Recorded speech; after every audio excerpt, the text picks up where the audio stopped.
로마서 16장 19절 말씀 보겠습니다.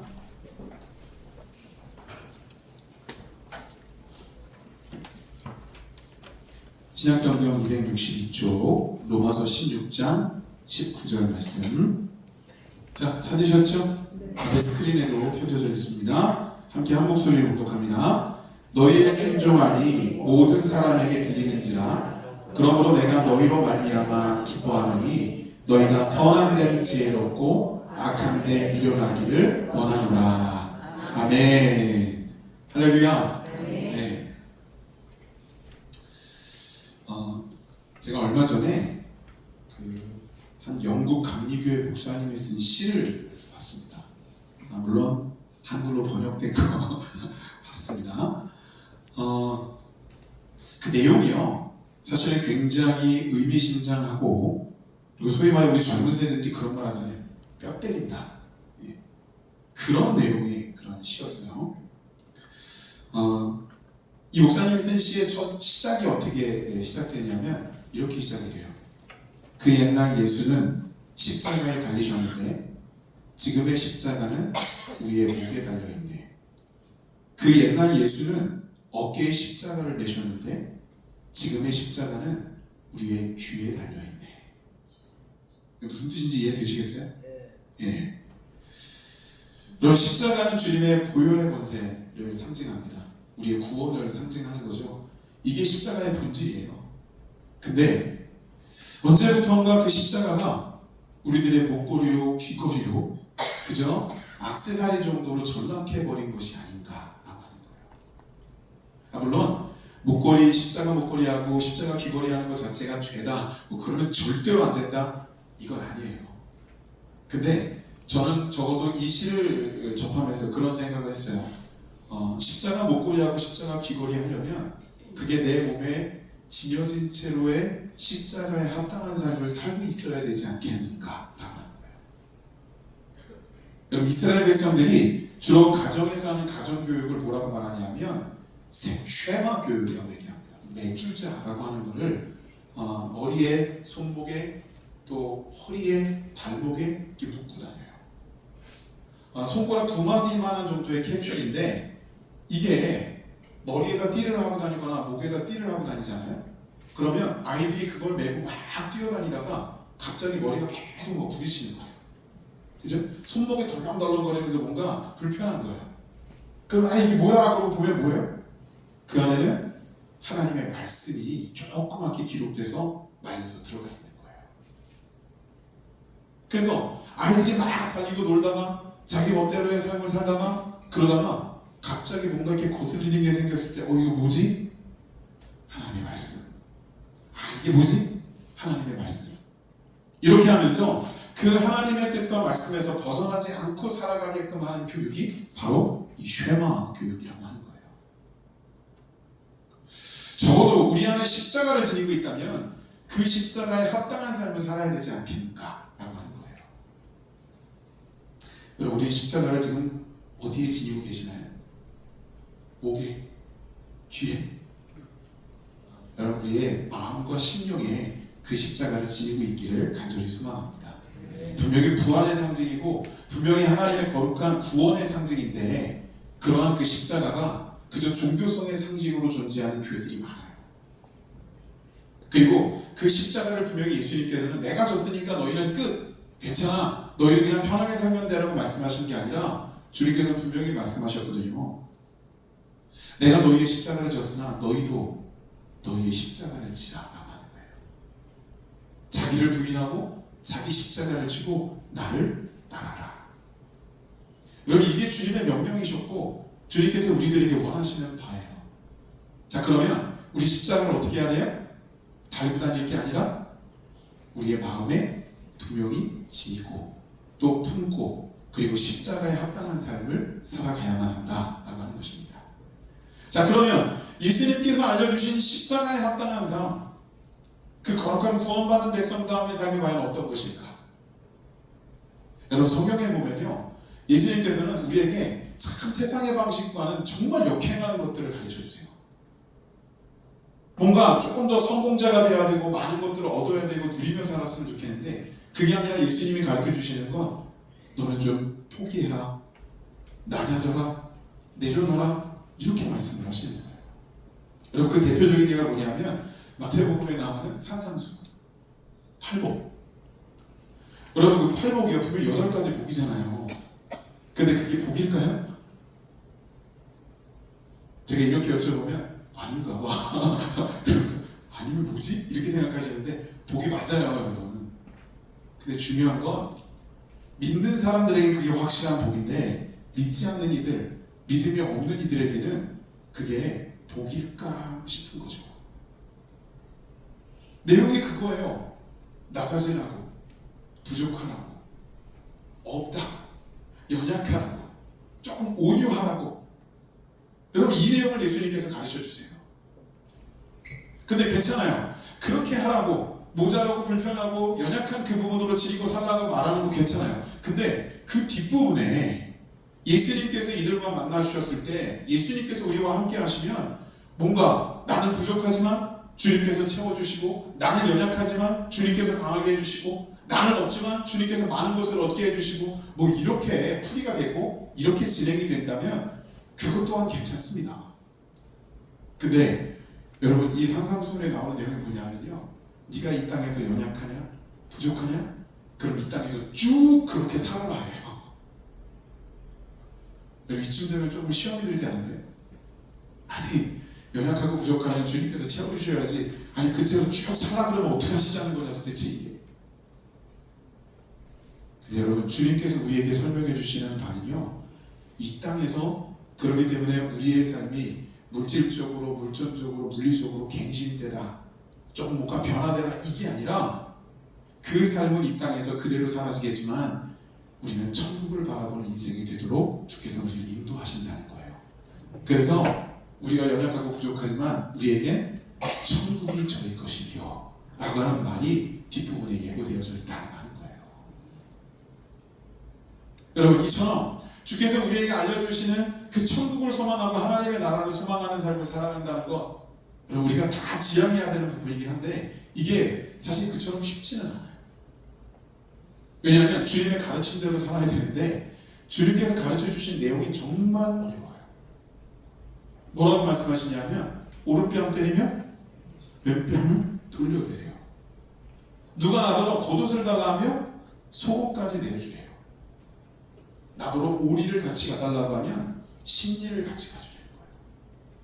여러분, 이게 가능하실까요? 제가 이 구절을 가지고 여러분께 말씀을 나눌 때 항상 묻는 게 그거예요. 이거 가능하실까요? 라고 하는 질문을 던져요. 왜냐면 제가 스스로 생각해볼 때 이거 너무 어렵거든요. 누가 내 오른뺨을 때리는 거예요. 그럼 맞자마자 우리의 바로 일어나는 반응은 뭐예요? 오른손이 올라가는 거죠. 그리고 여러분, 인간이라는 존재는 본인의 악함이 있기 때문에 때로는 내가 누군가에게 맞지 않은 내가 먼저 상대방을 치기도 해요. 겉옷을 달라 하면 속옷을 주라. 그럼 이 당시에 겉옷은요, 이 사람의 그저 겉옷, 그냥 옷, 의복 이 정도가 아니라 그 사람의 신분, 지위, 물질, 그 사람의 인생의 전반에 거친 것들을 다 담고 있는 것이 겉옷이에요. 근데 그거 달라요. 이건 뭐냐면 정말 손 안 대고 코 풀겠다는 거예요. 이 사람이 평생 동안 싸워오고 그만큼 노력해서 이렇게 해낸 것을 처음 남 모르는 사람이 와서 달래는 거죠. 나 그 겉옷 달라는 거예요. 그럼 이건 당신이 지금까지 쌓아놓은 모든 것, 내가 노력하지 않았지만 내 것 좀 사옵시다, 내놓으세요, 이 소리인 거예요. 여러분, 이럴 때 여러분들이 아무렇지도 않게 여러분들의 겉옷을 벗어주실 수 있겠어요? 그것은 좀 괜찮지만 속옷까지 내줄 수 있겠어요? 더럽게 속옷까지 달라 그래. 여러분, 이렇게 생각하지만 이 의미가 달라요. 겉옷은 여러분, 우리들이 가지고 있는 우리 인생과 우리의 지위나 이런 것들의 상징이잖아요. 겉모습의 상징이지만 속옷은요, 우리의 속사람을 의미하는 거예요. 그러니까 겉으로 좀 드러난 것만, 너의 비주얼적인 것만 달라고 이야기하는데 내 마음까지도 내줄 수 있겠느냐라고 하는 걸 묻고 있는 거예요. 그래야 그게 진짜라고 하는 거죠. 달라는 것보다 더 줄 수 있겠는가요? 오리를 가달라고 하는데 심리를 가질 수 있겠는가라고 하는 거죠. 여러분, 이건 결코 쉬운 문제가 아니라는 거예요. 하지만 여러분 기억하십시오. 주님의 가르치심은 언제나 거기에 머물러 있다는 겁니다.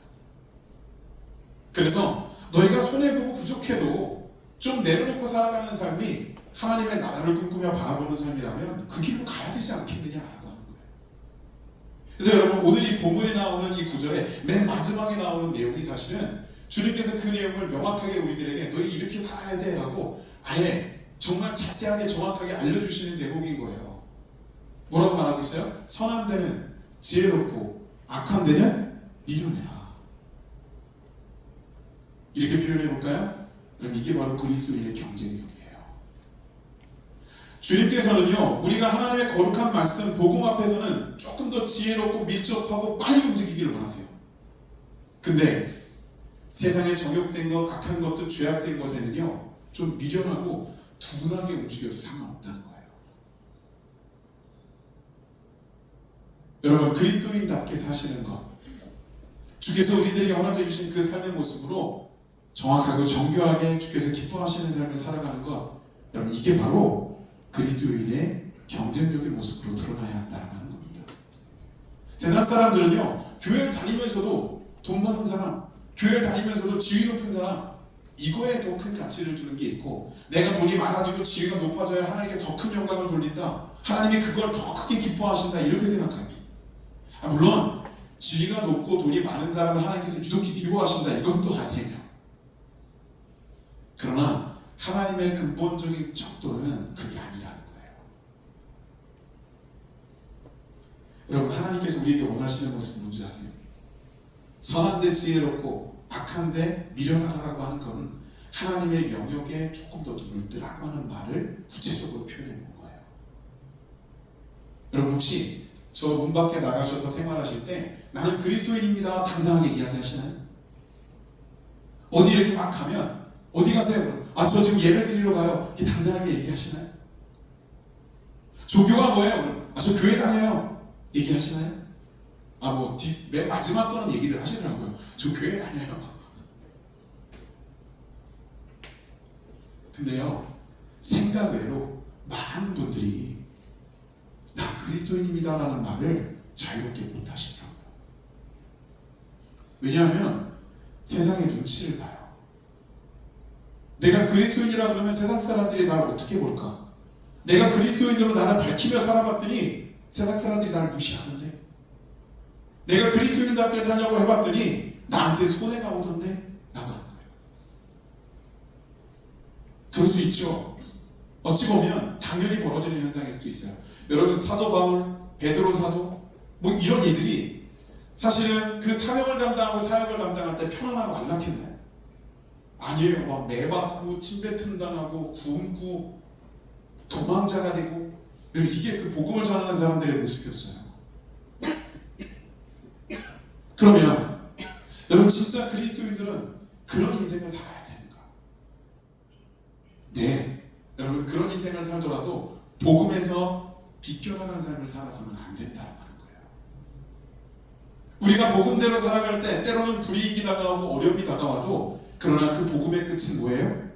구원이거든요. 우리 신앙의 근본적인 목적이 구원이라면 우리는 그 길을 향해서 나아가야 한다는 거예요. 돈 많은 거요? 좋죠. 편리하죠. 근데 그거 이 땅에서 끝나요. 지위 높은 거요? 그 이 땅에서 끝나요. 근데 하나님의 나라 백성이고 하나님의 자녀이고, 그래서 천국의 소망을 둔 천국 시민이 되었다? 여러분, 이건 영원해요. 아멘. 여러분, 이게 바로 영생의 도예요. 저와 여러분은 바로 그런 삶을 살아가야 된다는 거예요. 그래서 이 땅에서 우리가 그리스도인답게 살아갈 때 세상의 눈치를 보는 게 아니라 하나님을 염두에 두고 사시라는 거예요. 세상 사람들이 나를 어떻게 보지? 세상 사람들이 이런 상황 가운데 나에게 안 좋게 대하면 어떡하지가 아니라, 하나님이 이 모습을 보면 얼마나 기뻐하실까? 하나님이 지금 나의 이 모습을 얼마나 대견스러워 하실까? 여러분, 이거에 조금 더 초점을 맞추고 우리 인생을 살아갈 수 있기를 간절히 소망합니다. 이렇게 될 때 우린 진짜 그리스도인이라고 말할 수 있는 거예요. 여러분, 초대교회 가운데 예수쟁이, 그리스도인, 이 명칭이 가장 먼저 사용됐던 곳이 어디냐면 안디옥 교회예요. 근데 그 안디옥 교회에서 이 말이 왜 시작이 됐느냐 하면 예수쟁이 그리스도인 그래서 막 홀대하고 손가락질 하느라고 그런 게 아니라 이 사람들은 다르거든요. 세상 사람들이 볼 때 진짜 달랐어요. 근데 뭐라 표현할 방법이 없는 거예요.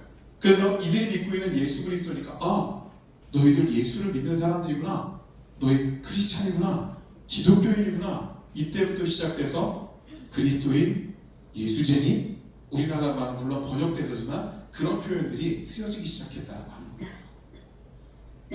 여러분 예수쟁이신가요? 네. 여러분 신실한 예수쟁이가 되십시오.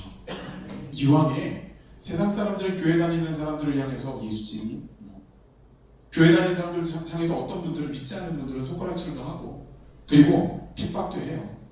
근데 저는 여러분이 이렇게 말씀드릴게요. 이왕에 핍박당하고 손가락질 당할 거 하나님 앞에 영광된 모습으로 당합시다.